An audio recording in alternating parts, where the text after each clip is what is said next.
Nah, pada kesempatan ini Bante akan bercerita tentang perlindungan, ya, perlindungan bagi siswa Buddha. Nah, kalau kita berbicara masalah perlindungan adik-adik, kalau orang pergi berlindung biasanya pasti mau cari apa? Cari aman. Kalau orang namanya pergi berlindung pasti dia mau cari keamanan.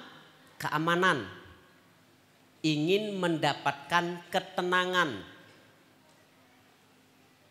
Contohnya, kalau adik-adik biasanya di rumah, kalau lagi takut, kalau di rumah ya, lagi takut pasti Anda akan mencari orang tua Anda.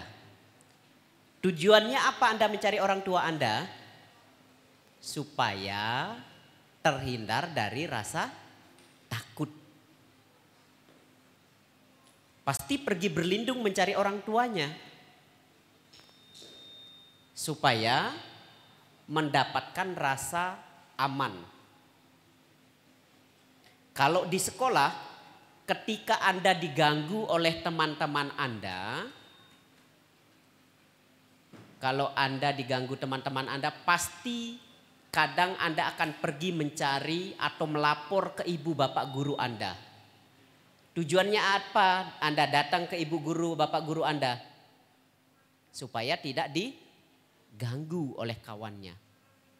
Kalau sudah tidak diganggu, berarti Anda akan aman. Mengapa kita mencari perlindungan? Karena kita merasa hidup kita itu tidak aman. Merasa atau berada dalam bahaya. Merasa terancam, makanya kita pergi mencari perlindungan. Maka begitu juga di dalam agama Buddha, ya, perlindungan bagi siswa Buddha yaitu kita berlindung kepada Buddha, Dhamma, dan Sangha.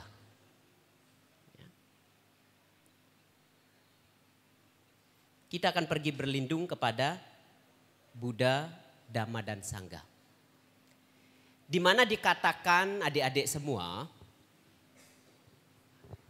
3 permata ini, ya, apa 3 permata tadi? Yang pertama apa? Buddha, kemudian Dhamma, yang ketiga Sangha.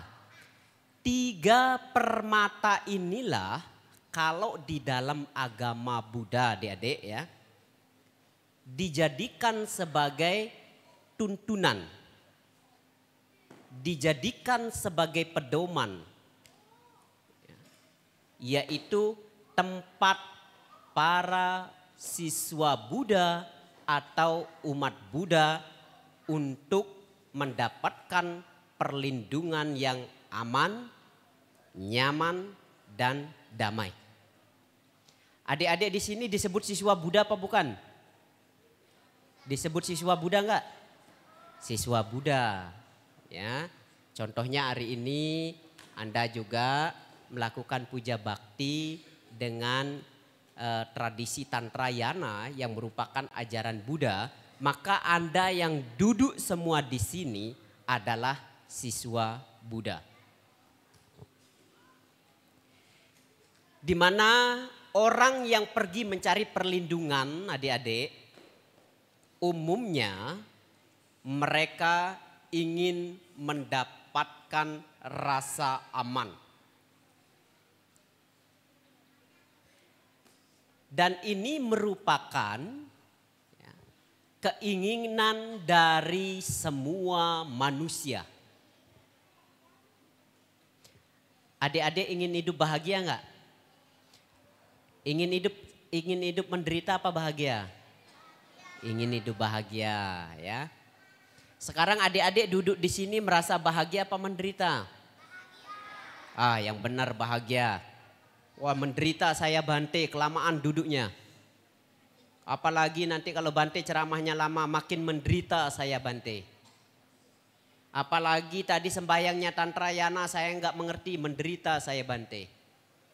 Mestinya kalau adik-adik sudah duduk di sini, apalagi di depannya ada objek rupang Buddha dengan wajah yang begitu menawan, begitu wibawa, mestinya kita harus merasa bahagia, harus merasa senang, harus merasa damai.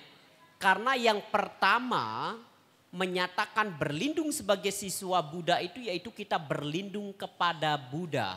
Dan di sini sudah ada objek simbol dari Buddha itu sendiri. Di mana beliau sedang duduk bermeditasi dengan keadaan yang begitu tenang. Nah ini mestinya yang adik-adik ikuti. Ya. Di saat adik-adik duduk di sini melihat rupang Buddha yang begitu wibawa, kalau adik-adik ribut merasa malu atau tidak? Di depan kita ada objek suci. Malu tidak? Tidak malu? Malu enggak? Harusnya malu ya. Jadi kalau kita malu maka kita harus menjaga sikap dan perilaku kita dengan baik. Sehingga kita bisa duduk dengan tenang dan sambil mendengarkan dengan nyaman. Nah, di mana banyak orang ya untuk mencari yang namanya terbebas dari rasa takut ini, untuk mencari yang namanya kebahagiaan, kedamaian, kadang banyak orang pergi ke tempat-tempat yang dianggap bisa memberikan rasa damai, yang bisa memberikan satu kekuatan bagi dirinya. Misalnya kalau adik-adik di sini, kalau merasa seperti yang Bante katakan tadi, kalau di rumah merasa takut, tidak berani tidur sendiri, kemudian Anda akan cari orang tua Anda ya untuk mendapatkan rasa nyaman, untuk mendapatkan perlindungan dari orang tua Anda. Maka sebagai siswa Buddha, adik-adik, kita hanya mencari atau menempatkan perlindungan kita kepada Triratna, yaitu kepada Buddha, Dhamma, dan Sangha. Adik-adik percaya nggak kalau kita ini semuanya sebenarnya sedang sakit? Adik-adik hari ini sakit apa sehat? Sehat ya. Fisiknya sehat ya. Badannya sehat ya. Semua sehat. Tetapi tanpa kita sadari, tanpa adik-adik ketahui, sebenarnya kita ini sedang sakit. Sakit apa? Sakit batin, sakit pikiran. Kita perlu yang namanya mendapatkan kebahagiaan adik-adik. Maka pada hari ini Anda datang ke wihara ini tujuannya apa? Datang ke sekolah ini melakukan puja bakti tujuannya untuk apa? Untuk menambah kebajikan dan untuk mendapatkan kebahagiaan. Untuk mengobati rasa sakit batin kita ini, makanya kadang kita sewaktu-waktu pergi ke tempat ibadah, melakukan puja bakti, melakukan meditasi, bahkan mendengarkan ceramah dhamma supaya penyakit batin kita ini paling tidak bisa tercerahkan, bisa terobati.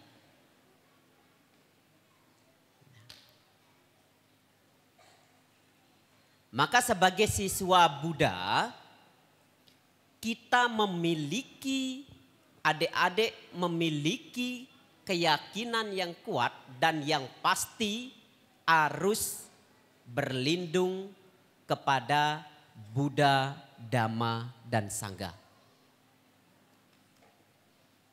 Buddha itu diibaratkan seperti dokter adik-adik. Siapa yang pernah ke dokter? Rata-rata sudah pernah ke dokter ya. Tugas dokter itu apa? Memeriksa orang sakit. Kemudian apa lagi? Mengobati orang sakit. Apa lagi? Menyembuhkan orang sakit. Apa lagi? Apa? Yang orang sakit supaya jadi sembuh, jadi sehat. Buddha juga sama adik-adik. Cuman Buddha dia tidak memberikan obat seperti yang diberikan dokter. Memberikan Anda obat kapsul, memberikan Anda protein berupa makanan. Tidak, tetapi Buddha sebagai dokter, dia memberikan dan menunjukkan jalan agar kita ini terbebas dari penyakit. Penyakit kita itu apa? Penyakit kita adalah penderitaan. Kelahiran adik-adik, adik-adik lahir ini adalah penyakit. Kita lahir di dunia ini penyakit. Mengalami kematian itu juga penyakit. Maka itulah Buddha sebagai dokter memberikan resepnya, memberikan obatnya. Obatnya berupa apa? Ajaran kebenaran. Yang sering kita sebut dengan apa? Dhamma, ya betul ya. Yang sering kita sebut dengan Dhamma. Maka Dhamma ini adalah obatnya, resepnya. Kemudian siapa perawatnya? Kalau di Tiga Permata itu Buddha itu adalah dokternya, Dhamma itu adalah obatnya, dan perawatnya siapa? Sangga. Sangga itu adalah perawatnya. Karena diibaratkan walaupun dokternya bagus adik-adik, dokternya bagus sekalipun itu dokternya sangat berkualitas, tetapi kalau adik-adik tidak mau minum obat yang diberikan oleh dokter, kira-kira kemungkinan sembuhnya bisa atau tidak? Sulit untuk sembuhnya. Begitu juga walaupun Buddha sudah memberikan kita satu anjuran, petua, nasihat untuk mempraktekannya agar kita terbebas dari penderitaan, terbebas dari kelahiran, supaya mendapatkan kebahagiaan. Kalau kita tidak mempraktekkan, maka apa yang ditunjukkan oleh Buddha ini juga tidak bisa dirasakan. Walaupun obatnya juga bagus, tetapi perawatnya tidak pandai dalam memberikan nasihat. Anda tidak diberikan nasihat oleh perawatnya, misalnya di rumah Anda sudah punya obatnya diberikan oleh dokter, dinasihati oleh orang tua Anda atau oleh kakak Anda yang menjaga Anda di rumah, misalnya Kang Nang atau pembantu Anda, suruh Anda menasihati untuk mengkonsumsi obat, tapi Anda tidak mengkonsumsinya juga percuma. Maka Tiga Permata Buddha, Dhamma dan Sangga ini diibaratkan Buddha itu dokter, Dhamma itu resepnya, obatnya, dan Sangga itu adalah perawatnya. Ya.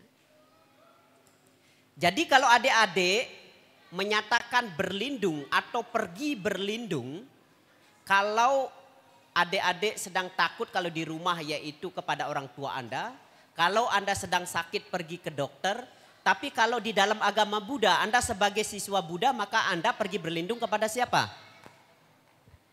Pergi berlindung kepada siapa? Kepada siapa yang pertama? Kepada Buddha. Yang kedua?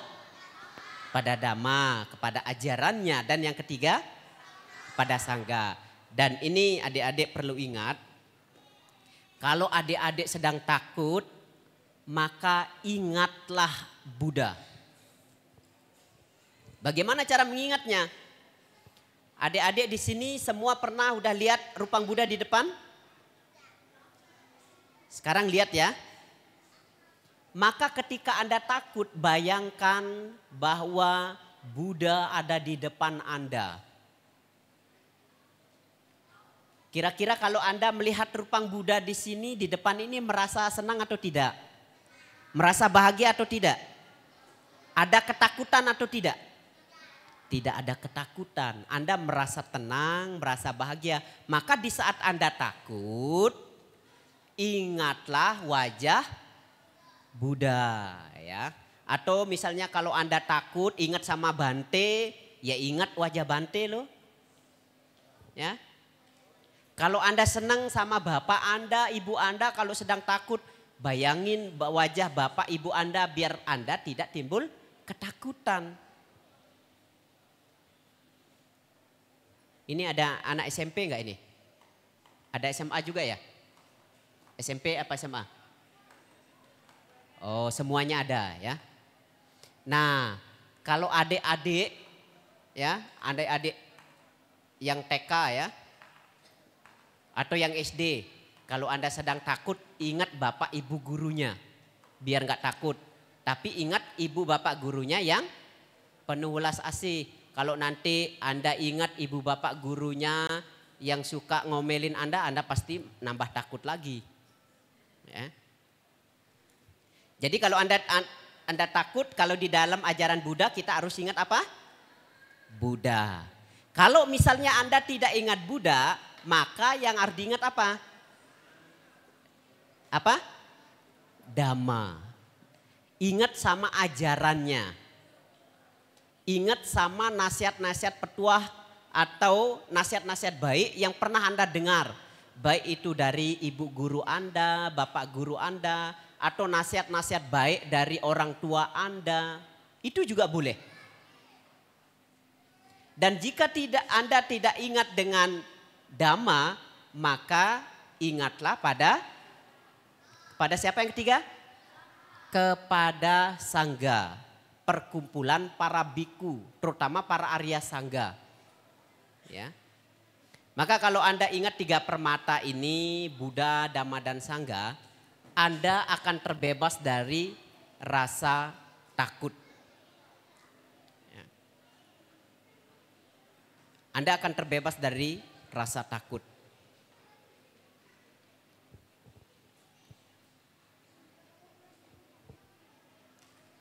Maka penting sekali bagi para siswa, ya siswa Buddha, ya, bagaimana kita memiliki satu keyakinan yang kuat bahwa di dalam batin kita ketika kita sudah memiliki keyakinan pada Buddha, Dhamma, dan Sangga, maka jadikanlah keyakinan tersebut sebagai kekuatan untuk mendorong kita terus lebih maju di dalam mempraktekkan ajaran Buddha, ya, kemudian mengikuti ajaran-ajaran Buddha.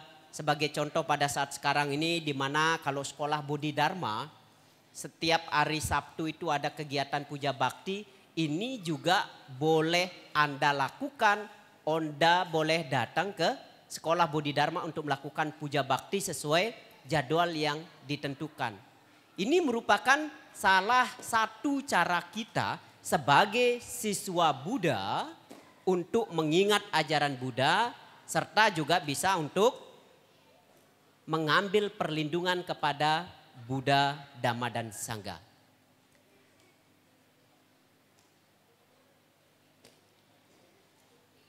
Adik-adik kami yang terkasih di dalam Dhamma, ada satu kisah ya, pada zaman Buddha dulu. Ini seorang siswa ya, seorang siswa Buddha. Tadinya dia bukan siswa Buddha, tetapi setelah melihat Buddha, dia penuh keyakinan dan menyatakan hanya berlindung kepada Buddha. Adik-adik mau dengar cerita nggak? Ya. Oke, ini ceritanya pada kehidupan Buddha Sakyamuni dulu. Ada seorang Brahma pemuda, ya, anak seorang Brahmana, namanya Mata Kundali. Ada yang pernah dengar nggak kisah Mata Kundali ini? Kalau yang udah dengar, refresh kembali ingatannya supaya ceritanya bisa lebih ingat lagi. Di mana ada seorang Brahmana bernama Adinak Pubaka, adik-adik. Adinak Pubaka ini mempunyai putra, mempunyai satu anak tunggal, seorang laki-laki yang dicintai dan disayanginya. Nah, anak laki-lakinya ini bernama Mata Kundali. Siapa namanya? Mata Kundali. Di mana Adinak Pubaka ini adalah orang yang sangat kikir, adik-adik. Tahu kikir nggak? Orang yang pelit, orang yang loke, ya, pelit, kikir. Bapaknya ini, Adina Pubaka ini adalah orang mampu, ya, secara materi, secara harta benda itu dia memiliki. Namun walaupun dia memiliki banyak materi atau harta benda, bahkan emas yang dipakai oleh anaknya harusnya dibuat di tempat tukang emas, harus ditimpa oleh tukang emas, buat anting-anting, ya. Seorang brahmana, anak brahmana biasanya ditandai dengan perhiasan-perhiasan. Nah, perhiasan dari anaknya ini yang diberikan kepada anaknya yang bernama Mata Kundali ini justru malah dibuat sendiri. Ia tidak mau membebankan atau memberikan tukang karena takut nanti keluar banyak biaya untuk membuat perhiasan yang diberikan kepada anaknya Mata Kundali. Nah, pada satu waktu Mata Kundali ini jatuh sakit, adik-adik. Kita bisa sakit nggak, adik-adik? Bisa sakit nggak? Bisa, ya. Maka Mata Kundali ini pun dia sakit. Namun umumnya kalau orang sakit pasti pergi kemana? Dibawa kemana? Pergi ke rumah sakit, pergi ke dokter. Atau biasanya pergi ke tabib. Bahasa umumnya tabib. Kalau orang dulu pergi ke tabib, ya. Atau bahasa sekarangnya itu pergi ke dokter.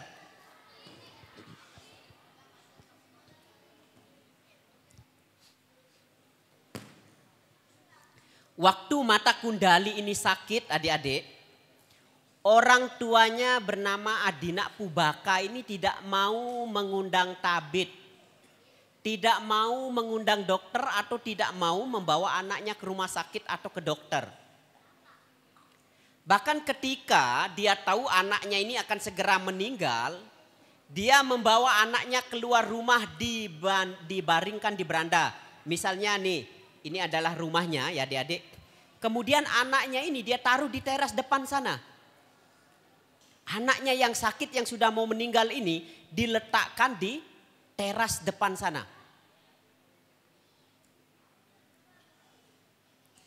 Tujuannya apa? Supaya nanti kalau ada orang berkunjung, dia tidak masuk rumah dan tidak melihat kekayaannya, tidak melihat harta bendanya, tidak melihat perhiasan-perhiasannya yang ada di dalam rumah. Makanya anaknya yang mau meninggal ini diletakkan di luar. Pada satu waktu Mata Kundali ini sudah mau menjelang ajal, adik-adik, sudah mau meninggal. Nah, kebiasaan para Buddha biasanya pagi-pagi mereka bermeditasi melihat kira-kira siapa yang bisa dibantu atau bisa ditolong pada pagi hari ini. Maka di penglihatannya, di dalam meditasinya, di dalam mata dewanya melihat, oh Mata Kundali ini perlu dibantu. Maka dengan kekuatan batinnya, Buddha pun langsung melesat tiba di depan rumahnya Mata Kundali yang sedang berbaring. Buddha berdiri misalnya di teras ini, Mata Kundali berbaring, Buddha Gotama di depan situ, di gerbang situ. Di gerbang depan itu yang tempat pos apa namanya? Pos sapam itu dia berdiri. Mata Kundali ini belum melihat bahwa ada seseorang yang datang. Maka dengan kekuatan batinnya Buddha mengeluarkan cahaya dari tubuhnya yang begitu cemerlang. Cahaya yang begitu menyilaukan. Akhirnya Mata Kundali yang terpejam tadi melihat warna silau itu dan membuka matanya. Kemudian dia melihat bahwa di depannya itu dia berpikir, sebelumnya dia belum pernah melihat Buddha, ya adik-adik ya. Tetapi setelah melihat dalam buka matanya dia berpikir, mungkinkah ini Buddha? Mungkinkah ini Buddha? Maka Buddha menjawab, saya adalah Buddha Gotama.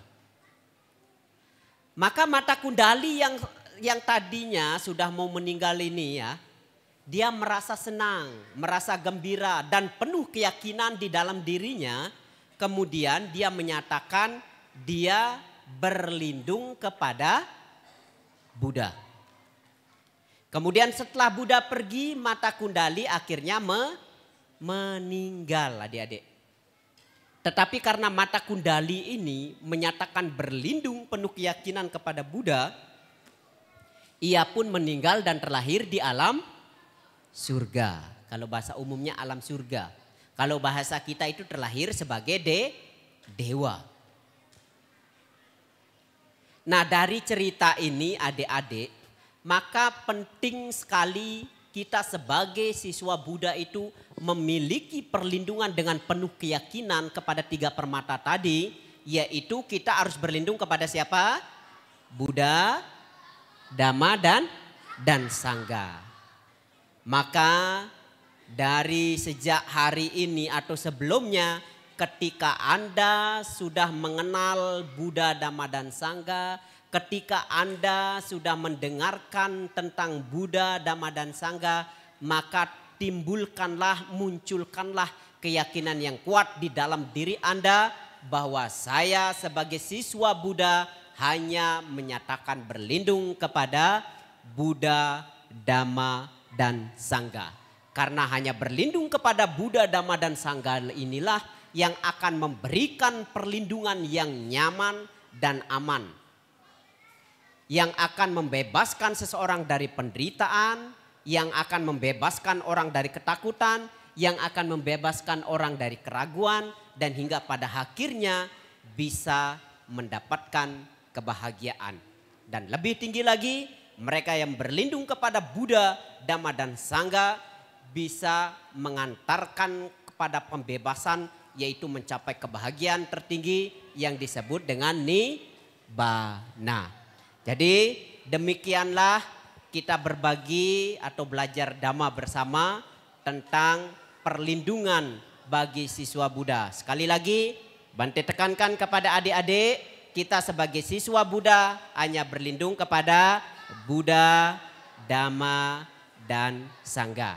Akhir kata, semoga semua makhluk hidup berbahagia. Sabe sata bawantu sukitata. Semoga semua makhluk hidup berbahagia. Sadu, sadu, sadu. Selamat siang, Namo Sanghyang Adi Budaya, Namo Buddhaya. Namo